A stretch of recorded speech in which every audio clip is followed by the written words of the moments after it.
पूर्णमिदं पूर्णात् मुदच्यते पूर्णस्य पूर्णमादाय पूर्णमेवावशिष्यते। ओम शांति शांति शांति। नमस्ते, मैं हूँ ईरा त्रिवेदी और आपका स्वागत इस योग के कार्यक्रम में। सब लोग योग करना तो चाहते हैं। योग सब लोग जानते हैं कि आपके स्वास्थ्य के लिए, आपके तन के लिए, मन के लिए, सब चीज़ के लिए बढ़िया रहता है। परंतु लोग बोलते हैं कि हमारे पास समय नहीं है योग करने का। पर सबको अपनी ज़िंदगी में 5 से लेकर 10 मिनट निकालना ही चाहिए योग के लिए। ये बहुत बहुत ज़रूरी है, ख़ास तौर आज का जो एक माहौल बन चुका है।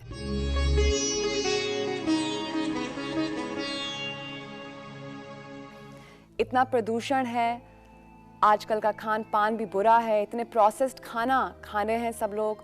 तो इसलिए यही सबसे अच्छी रेमेडी है कि हम लोग योग करें और जितने भी रोग हैं हम अपनी ज़िंदगी से बिल्कुल दूर हटाएं। योग के अभ्यास के लिए हमको कुछ ज़्यादा नहीं चाहिए, बस एक मैट की ज़रूरत होती है, इतनी सी जगह की ज़रूरत होती है और सबसे ज़रूरी एक विल पावर की ज़रूरत होती है। कभी कभी तो मुझको ऐसा लगता है कि हमारे जो ऋषि मुनि थे उनने हमको योग की विद्या इसलिए दी क्योंकि आजकल के जितने भी हमारे आसपास रोग हैं, पीड़ा हैं, जितनी भी प्रॉब्लम्स हैं, इन सब को फेस करने के लिए हमको योग की शक्ति ज़रूर उठानी चाहिए। तो आज के एपिसोड में आपको मैं ये बताऊंगी कि योग के सबसे इम्पोर्टेंट, सबसे महत्वपूर्ण आसन कौन से हैं और इन आसनों को आप अपनी ज़िंदगी में ज़रूर अपनाएं। इन आसनों को करने के लिए आपको बस 10 मिनट लगेंगे। तो 10 मिनट आप अगर सुबह करें, शाम में करें, दोपहर को करें, आप जब भी करें, पर 10 मिनट योग का सबके ज़िंदगी के लिए ज़रूरी होता है। शुरुआत में आपको थोड़ा थोड़ा मुश्किल लगेगा, पर आपकी आदत एक बार पड़ जाएगी तो आप इन आसनों को रोज करें और ये मेरा प्रॉमिस है कि कोई पीड़ा आपकी ज़िंदगी में नहीं आएगी। तो अब हम इस अभ्यास की शुरुआत करते हैं। सबसे पहले हम करेंगे अधोमुख श्वन आसन और अधोमुख श्वन आसन। अंग्रेजी में इसको बोलते हैं डाउनवर्ड डॉग और अपवर्ड डॉग, और ये सबसे अच्छा वार्म अप होता है। तो योग के अभ्यास के पहले अगर हमारा शरीर थोड़ा सा गर्म हो जाए तो बहुत ही अच्छा रहता है। तो इसको आप ज़रूर करें। तो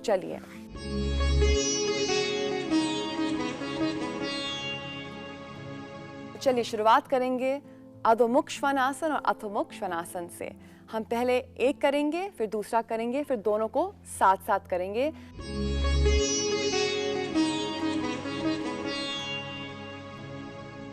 इसको अगर हमने एक डायनामिक तरीके से किया तो ये बहुत ही सुंदर वार्म अप हो जाता है। तो आप आराम से अपने मैट पे आ जाइए। दोनों हाथ आपके सामने हों, घुटने आपके एक आराम से स्थिर तरीके से ज़मीन पे जमे रहें। फिर आप लंबी गहरी सांस लें और अपने नितंब को ऊपर उठाएं और थोड़ा सा यहाँ स्ट्रेच करें, पीछे की ओर जाएं और अपना सिर जो है आप नीचे गिराएं, अपनी नाभि की तरफ देखिए। आपके हर एक शरीर के भाग को इस आसन में पूरा स्ट्रेच मिलता है। तो यहाँ पे रुके रहिए और ज़रूर आप सांस लें अंदर और बाहर, गहरी लंबी सांस लें।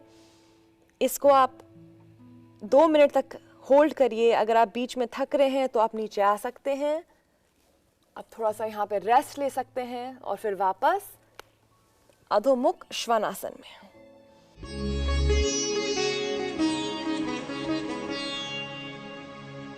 फिर यहीं से हम जाएंगे अधोमुख श्वानासन में। तो बिल्कुल नीचे आ जाइए, नितंब को नीचे, पैर की अंगूठियों को आप मैट की तरफ रखें, हाथ आपके बिल्कुल सीधे, कोहनियाँ सीधी और ठुड्डी आसमान की ओर, और यहाँ पे गहरी लंबी सांस लें।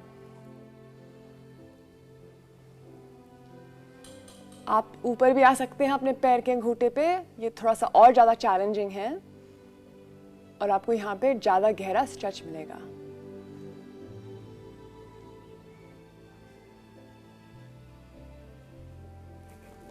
आप इन दोनों आसनों को एक साथ भी कर सकते हैं। तो हम वापस आ गए अधोमुख श्वानासन में और हम यहाँ से सीधा आ सकते हैं अधोमुख श्वानासन में। तो इसको हम एक डायनामिक तरीके से भी कर सकते हैं। इसको आप 10 बार करें तो आपका पूरा शरीर इसमें लचीला बन जाएगा।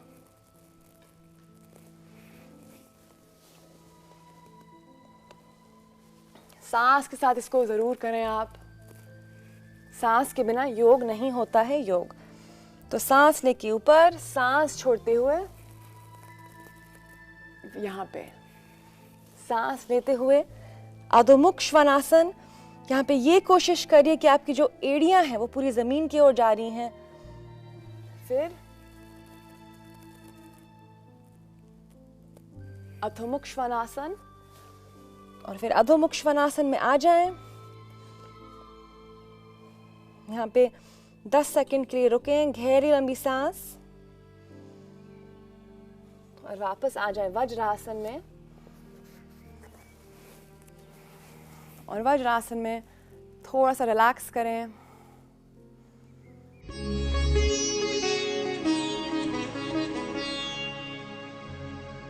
अब हम करेंगे पद्मासन का अभ्यास।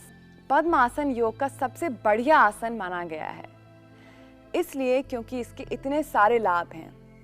पद्मासन में आपके जो शरीर के 2 हिस्से हैं, आपकी लोअर बॉडी और आपकी अपर बॉडी पूरी सिमेट्री में आ जाती है, और आपकी रीढ़ की हड्डी जो है बिल्कुल सीधी हो जाती है, और आपका जो ब्रेन है वो ज़्यादा आपके रीढ़ की हड्डी पे अच्छी तरीके से जम जाएगा, और आपकी थिंकिंग जो है वो ज़्यादा अच्छी तरीके से बढ़ जाएगी। पद्मासन एक बहुत सुंदर आसन है, क्योंकि इसमें आपकी पूरी जितनी भी लोअर बॉडी है, आपके जो घुटने हैं, आपके जो जांघ हैं, आपके पेट के जितने भी अंग हैं, वो सब मजबूत बन जाते हैं। योग का सबसे बड़ा पर्पस यही है कि आपके शरीर को तैयार कर देगी मेडिटेशन या ध्यान के लिए।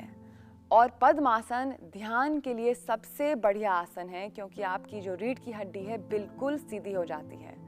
और जब रीढ़ की हड्डी बिल्कुल सीधी हो जाती है तो आपकी ज़िंदगी में कोई रोग नहीं आएगा। खास तौर जो आपके शरीर के रोग होते हैं वो तो बिल्कुल होंगे ही नहीं आपको। तो चलिए इसका हम अभ्यास करेंगे। अगर आपको कोई बहुत बड़ी पीड़ा है अपने घुटने में, आपकी जांघों में, तो आप इसको नहीं करें। आप अर्ध पद्मासन का अभ्यास कर सकते हैं, मैं आज आपको वो भी बताऊंगी।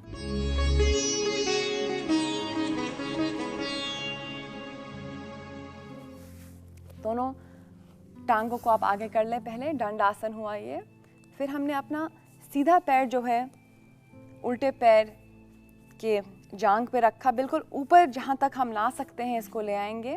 फिर उल्टे पैर को हम ऊपर करेंगे अपने सीधे पैर के जांघ में, और ये आप कोशिश करें कि जो आपकी एड़ी है वो आपके पेट तक बिल्कुल पहुँच जाए। तो ये हुआ हमारा पूर्ण पद्मासन।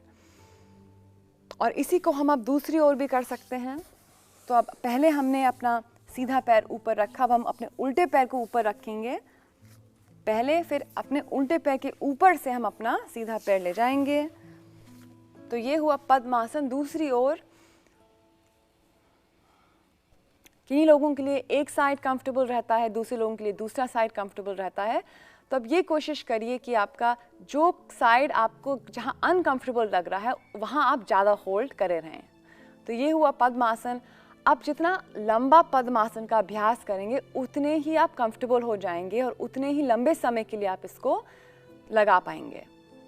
शुरुआत में मुश्किल होती है, पर बहुत जल्दी आप इसमें समय बढ़ाएंगे, और फिर आपका ऐसा हो जाएगा हाल कि आप इसको बस लगाए रखेंगे और आपको कुछ समझ में नहीं आएगा कि कहाँ समय बीत रहा है। आपको लगेगा कि आप सुख आसन में बैठे हुए हैं। अगर आप पद्मासन नहीं कर सकते हैं क्योंकि आपके घुटने जो है बहुत स्टिफ हैं, आपके हिप्स जो हैं स्टिफ हैं, हम अर्ध पद्मासन का अभ्यास करेंगे।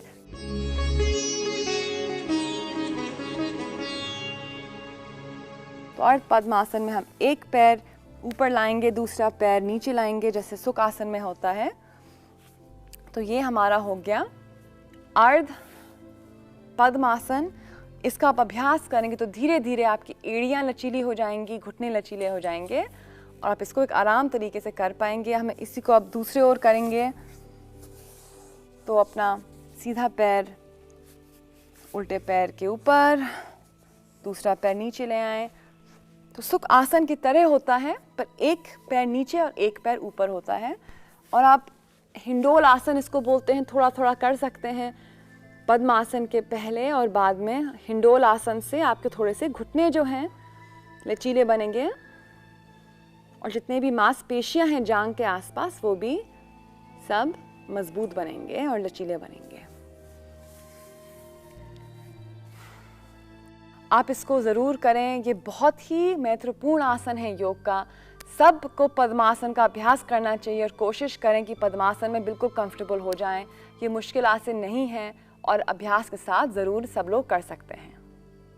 अब हम करेंगे जानुशीर्ष आसन, फिर पश्चिमोत्तानासन का अभ्यास।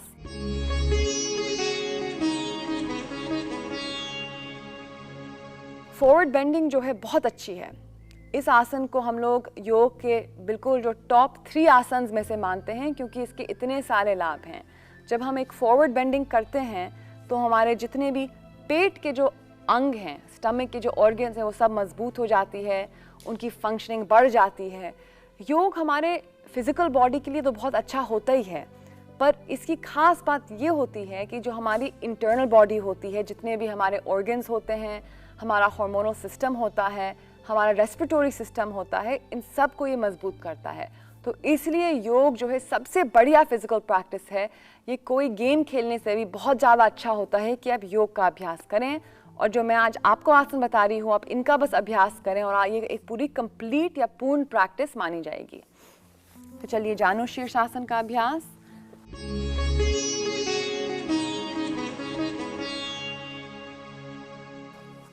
आप पहले दंड आसन में बैठ जाएं। ये होता है दंड आसन, आपके हाथ घुटने पे।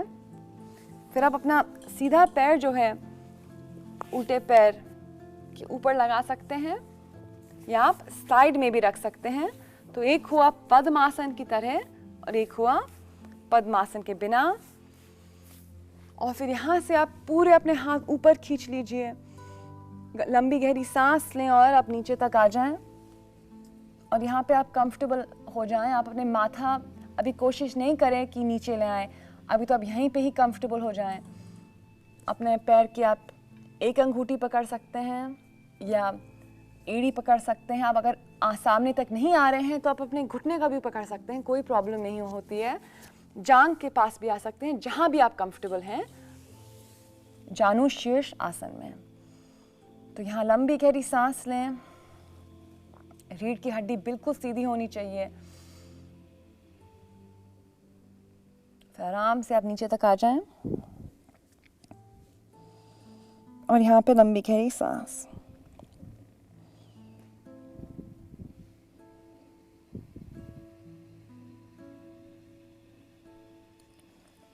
वापस आ जाएं, हाथ को ऊपर।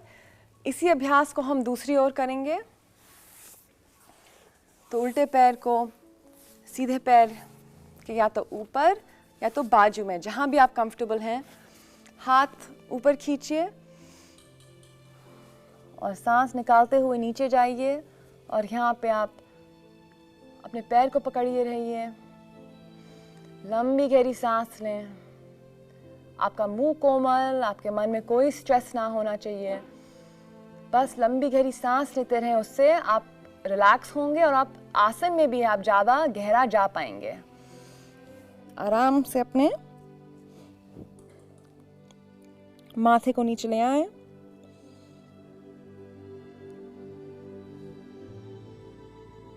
फिर आराम से वापस आ जाएं। ये हुआ जानुशीर्ष आसन का अभ्यास और यहीं से हम जाएंगे पश्चिमोत्तानासन के लिए।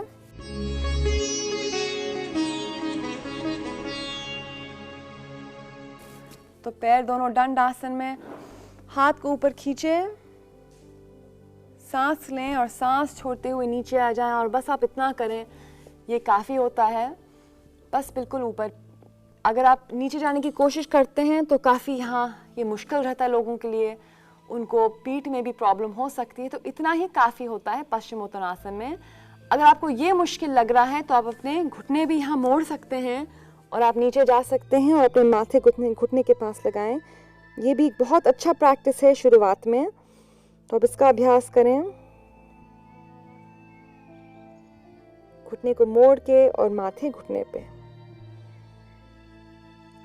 लंबा गहरा सांस लें यहाँ पे। फिर दोनों टांगे आगे, अपने दोनों आप अंगूठे को पकड़ लें और अपने शरीर को आप सामने खींचे और यहाँ पे लंबी गहरी सांस लेते रहें पश्चिमोत्तानासन में। आराम से वापस आ जाएं।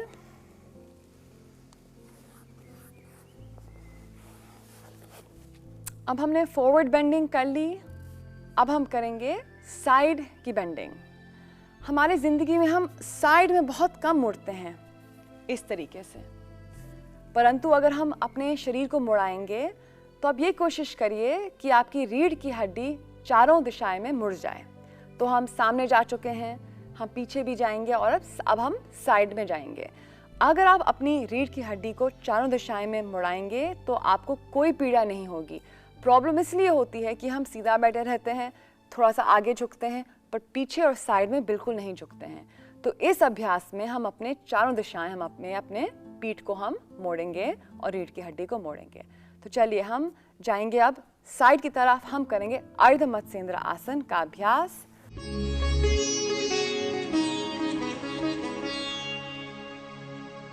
दोनों पैरों को आप पहले आगे कर लें दंडासन में। सीधे घुटने को आप अपने छाती की ओर ले आएं, फिर अपने उल्टे पैर के ऊपर ले जाएं। अपने दोनों हाथ आप साइड में ले जाएं, फिर आप लंबी गहरी सांस से सीधी ओर मुड़ें। आपका जो सीधा हाथ है वो आपके पीछे जाएगा, उल्टा हाथ है जो घुटने के पास होगा, और यहाँ पे आप अपने स्पाइन को, रीढ़ की हड्डी को बिल्कुल सीधी कर लें। फिर आराम से ठुड्डी को पीछे ले जाएं और यहाँ पे आप रिलैक्स करें। ये हुआ अर्ध मत्स्येंद्र आसन। ये बहुत ही लाभदायक आसन है आपके लिवर के लिए, पेट के सभी अंगों के लिए। अगर आपका यहाँ बैलेंस बन जाता है तो आप अपना हाथ जो है जांघों को पीछे से ला सकते हैं, पीछे से बांध सकते हैं, और यहाँ पे थोड़ा सा और भी चैलेंजिंग हो जाएगा। यहाँ पे लंबी गहरी सांस लेते रहें अर्ध मत्स्येंद्र आसन में। इसी को हम दूसरी ओर करेंगे। तो वापस दंड आसन में, फिर उल्टे पैर को सीधे पैर के ऊपर, दोनों हाथ साइड में ले जाएं, फिर आप उल्टी ओर आ जाएं। अपना सीधा हाथ उल्टे घुटने के पास, आपका उल्टा हाथ आपके शरीर के पीछे, और ठुड्डी को धीरे धीरे अपने कंधे के लाइन में कोशिश करिए कि आप ला रहे हैं। यहाँ पे गहरी लंबी सांस लें। ये हुआ अर्ध मत्स्येंद्र आसन। अपने दोनों हाथ आप नीचे से बांध लें और यहाँ पे सांस लेते रहिए, गहरी लंबी सांस। इसको ये कोशिश करिए कि 30 सेकंड आप करें हर एक साइड में। तो कुल मिला के हुआ 1 मिनट का अभ्यास अर्ध मत्स्येंद्र आसन में। आराम से वापस आ जाइए। छाती को आप घुटने से लगाएं, यहाँ पे गहरी लंबी सांस लें और अब वापस आ जाएं। तो ये हुआ हमारा अर्ध मत्स्येंद्र आसन। चलिए अब हम करेंगे भुजंग आसन का अभ्यास। हम अपनी रीढ़ की हड्डी को पीछे ले जाएंगे। ये सबसे महत्वपूर्ण आसन है पीठ की पीड़ा के लिए। तो आपको अगर पीठ में कोई भी दर्द हो रहा है, आप भुजंग आसन का सहायता ले सकते हैं, और समय के साथ आपके पीठ को बिल्कुल ठीक कर देगा, आपकी रीढ़ की हड्डी को बिल्कुल लचीला। तो पेट के बल नीचे लेट जाइए अपने मैट पे, ठुड्डी आगे, हाथ साइड पे। फिर आराम से अपनी छाती को थोड़ा सा उठाइए और अपने दोनों हाथ जो है आप अपने कंधों की लाइन में ले आएं और यहाँ पे गहरी लंबी सांस लें आप। फिर आराम से अपनी ठुड्डी को थोड़ा सा उठा सकते हैं, छाती को ऊपर, पेट को थोड़ा सा ऊपर, और ठुड्डी को पीछे ले जाएं।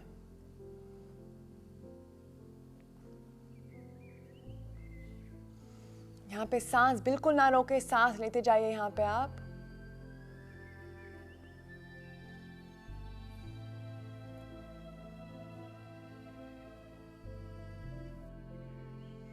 आराम से नीचे आ सकते हैं आप। यहाँ पे आप 5 मिनट का रेस्ट लें और फिर वापस भुजंगासन में, ठुड्डी बिल्कुल पीछे।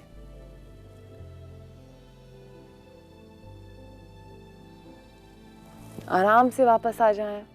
यहाँ पे आप 2 या 3 गहरी लंबी सांस लें और सांस के साथ अब आप आ जाइए वज्रासन में वापस।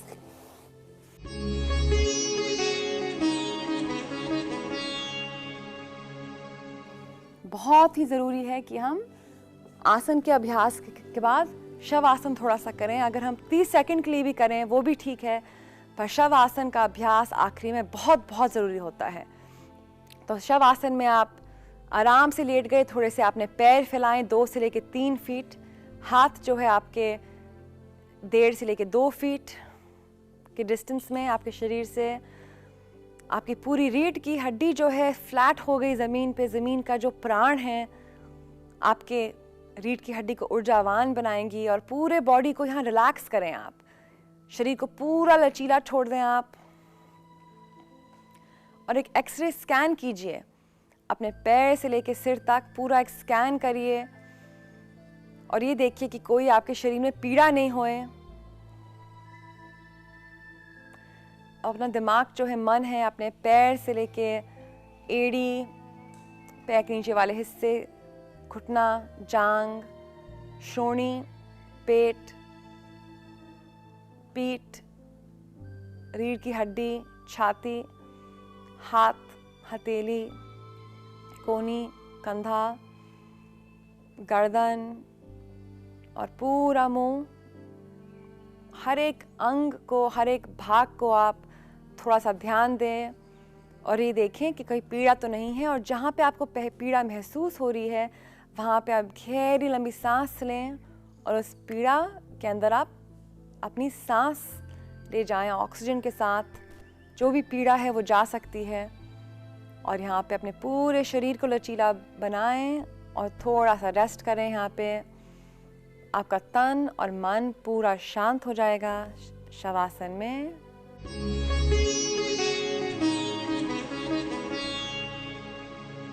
तो ये हुआ एवरीडे योगा।